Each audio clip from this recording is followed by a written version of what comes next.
Fala galera, então, na última aula vimos falando dos passos para a organização da manutenção corretiva e agora vamos então para o passo número 3. O terceiro passo da organização da manutenção corretiva é a organização da manutenção técnica, que consiste na organização dos manuais, diagramas e desenhos dos equipamentos da empresa. Embora esteja mudando aos poucos, ainda existe muito do pessoal da manutenção para garantir serviço ou para tentar ser melhor que os demais, levarem para casa ou guardarem em seus armários esses materiais. Isso dificulta o trabalho dos demais e não deve ser feito. Todo o material técnico deve ficar à disposição dos responsáveis pela manutenção do equipamento e não na mão de um ou outro. Realizar uma simples intervenção em um equipamento pode se tornar um processo muito mais demorado e oneroso sem a utilização dos manuais e desenhos. Bom, para organizar a documentação precisamos de uma sala fechada, com armários ou prateleiras, onde vamos separar os documentos de cada equipamento para facilitar o encontro quando for necessário. Tem empresas que esses materiais ficam dispersos, isso aumenta o tempo de resposta do setor de manutenção, pois o técnico perde muito tempo procurando até encontrar. O bom é que se tenha tudo separado e guardado adequadamente, como nessa imagem, facilitando e agilizando o trabalho. É importante também que nessa sala exista pelo menos uma mesa e uma cadeira para facilitar a consulta dos materiais. Todo o conjunto de manuais, desenhos, lista de peças sobressalentes e outros materiais que tiverem formarão o dossiê de cada equipamento. Para evitar o extravio desses documentos, é indicado que se tenha uma pessoa para que faça o controle dessa sala. No caso de empresas mais pequenas, normalmente a chave da sala fica com os chefes da manutenção. Também para evitar problemas de extravio, perdas ou mesmo no caso de incêndios, é importante que se mantenha pelo menos 2 cópias de cada documento, em locais distintos e, se possível, também em arquivos digitalizados.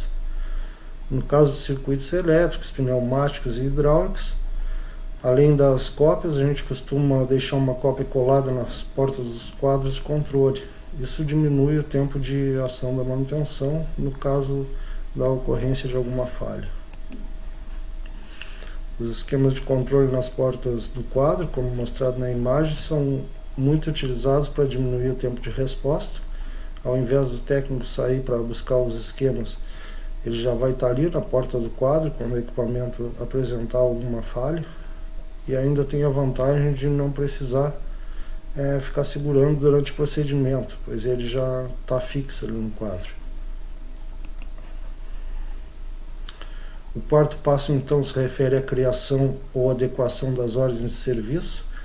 Esse deve ser o primeiro formulário implantado para a organização da manutenção. Além de trazer um histórico do equipamento, serve também para avaliar a eficiência das equipes. E quais são os seus objetivos? Bom, essa ordem de serviço precisa servir para qualquer tipo de pedido de manutenção corretiva, por isso precisa ser ampla, que possa no mesmo modelo suportar pedidos de manutenção elétrica, mecânica, estrutural ou qualquer outro tipo.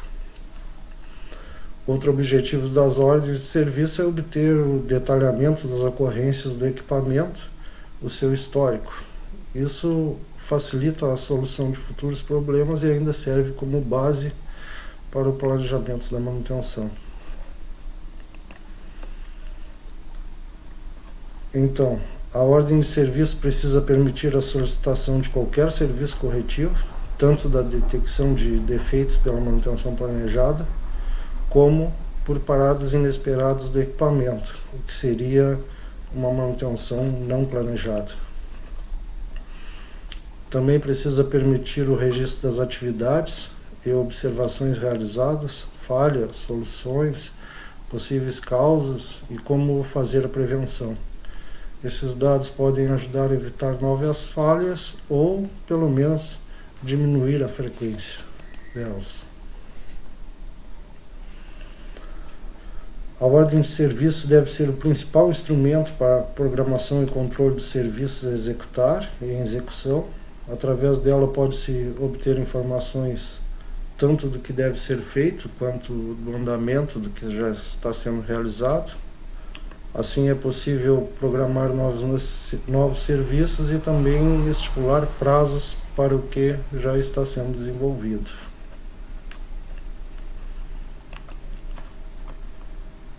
Bom, a ordem de serviço deve possibilitar o registro do material consumido na execução do serviço. Isso nos possibilita contabilizar os custos de um determinado equipamento, o registro das horas gastas na execução.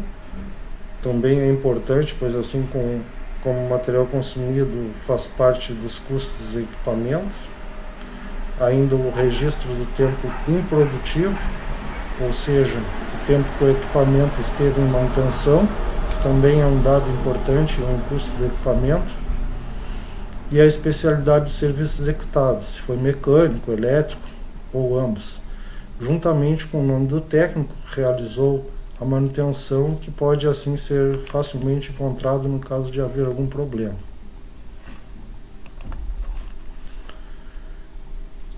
Então, aqui estão apresentadas as informações mínimas que devem estar em uma ordem de serviço por parte do emitente, ou seja, do solicitante.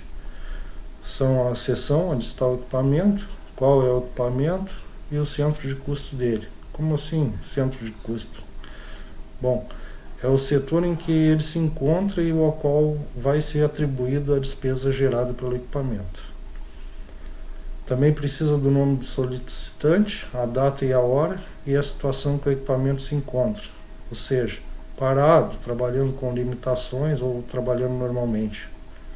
Já as informações mínimas necessárias no campo do executante são o seu nome, a data e a hora do trabalho realizado, o tempo que levou para realizar o serviço, a descrição do que foi feito, qual a especialidade do serviço realizado e que materiais foram consumidos na execução do serviço.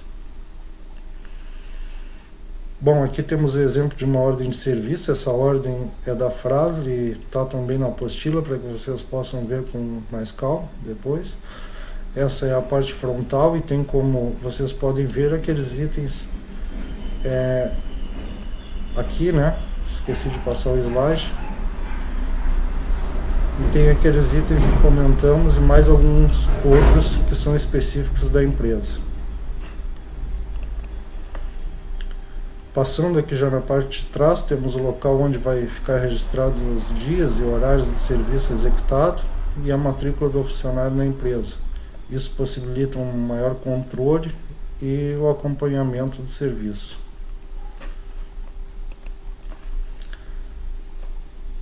Temos também as prioridades no atendimento de uma ordem de serviço. Normalmente, quem vai decidir essas prioridades vai ser o encarregado de manutenção e seguindo os seguintes critérios.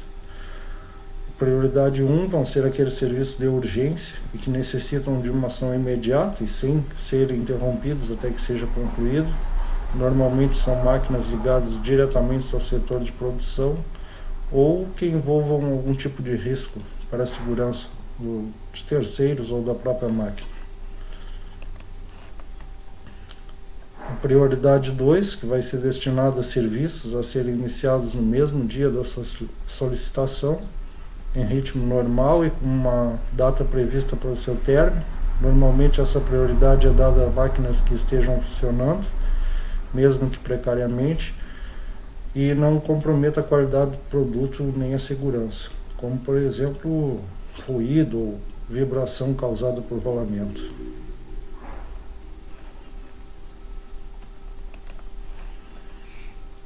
A última prioridade, 3, deve ser atribuída a serviços que podem ser executados em função da disponibilidade de funcionários e conforme ordem de chegada. A sua conclusão não tem data predeterminada Como exemplo, posso citar uma tubulação fora do prumo, por exemplo. Isso fica feio esteticamente, mas em nada atrapalha o seu funcionamento.